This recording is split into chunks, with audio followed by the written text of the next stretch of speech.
soulmate. When you think of that word, what comes up into your mind? The perfect person. Have you found him yet? Or her yet?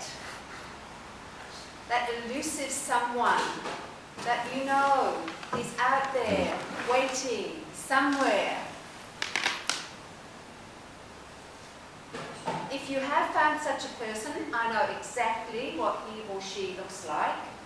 It has paws, 4 legs, covered in fur, and will be called Patch or Spot. Because no one on this planet can live up to our great expectations of the perfect soulmate. Now, we've all read the romance stories. We've gone to the movies and watched the love stories where everything works out in the end. And we listen to those wonderful love songs.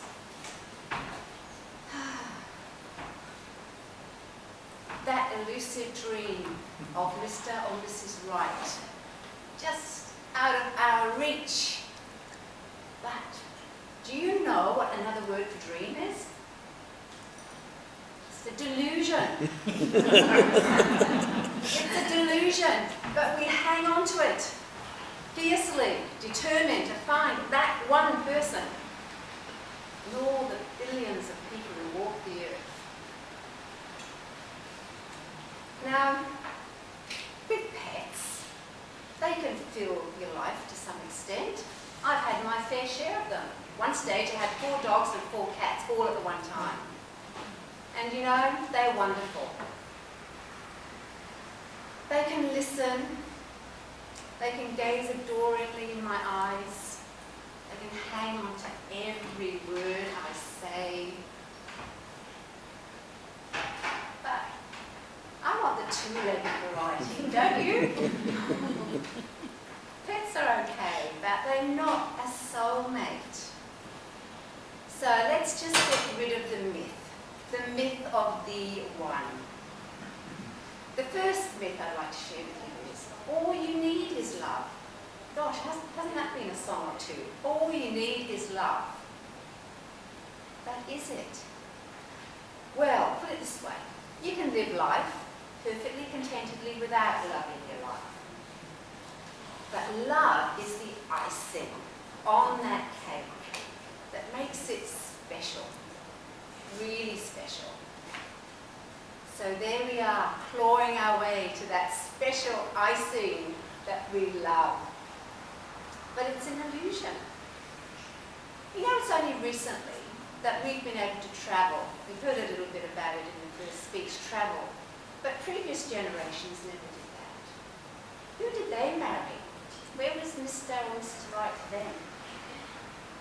Coincidentally, Mr. or Mrs. Wright lived up the road, in the same neighbourhood, went to the same dance, met at the movie theatre, coffee shop. We didn't have coffee shops in those days, probably.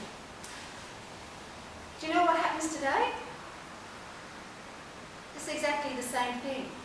Our sphere might be a little bit more widened than our previous generations, but we end up meeting Mr. and Mrs. Wright, coincidentally, down the street, with the same people that we meet in our common everyday life.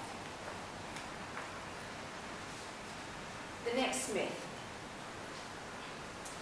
We'll always be there for each other. It's a nice thought, really, isn't it? But really, does it happen? We all like to think it does. Goodness me, life throws you some curveballs. And then where are you? Oftentimes, it's those curveballs that can, rather than hold you together, they're the ones that see you flinging off in all sorts of directions. So although our intentions are good, we like the idea of keeping together under all sorts of circumstances. The reality is, for a lot of people, it doesn't happen. The next myth. always going to listen to my partner, and he's always going to listen to me.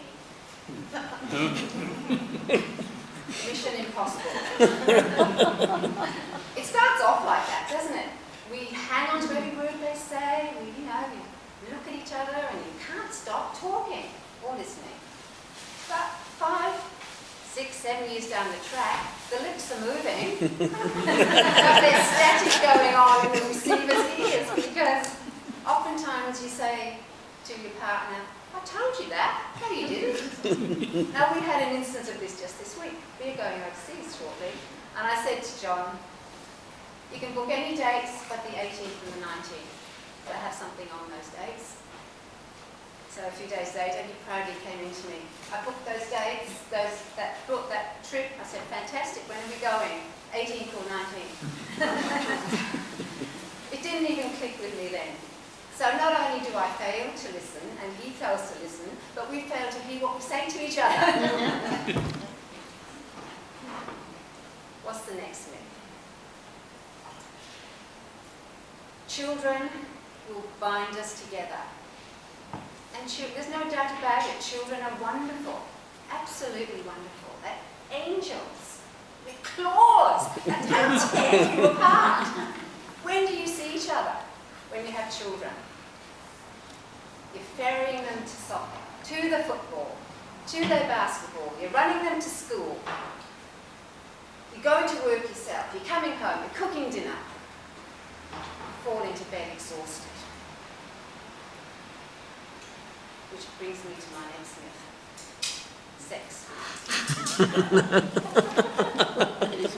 Now, we're all adults here. And we know what our expectations were when we got married.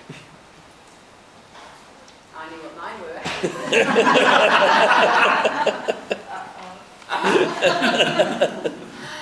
But life gets in the way. We're too tired. It's just sometimes a logistical impossibility for a man and a woman who are married and who are sleeping in the same bed to have sex. Because as soon as you touch that pillow, you go to sleep. You wake up and it starts all over again. Now, for those of you who are not married, don't let me put you off. That's the last thing I want to do. Because it mightn't turn out like my story. You might be the odd one. It does work out. So there's all these myths that we are surrounded with all the time. And to live up to those expectations that society puts on us through the media, through whatever, newspapers, whatever, and we look at our partner and think, well,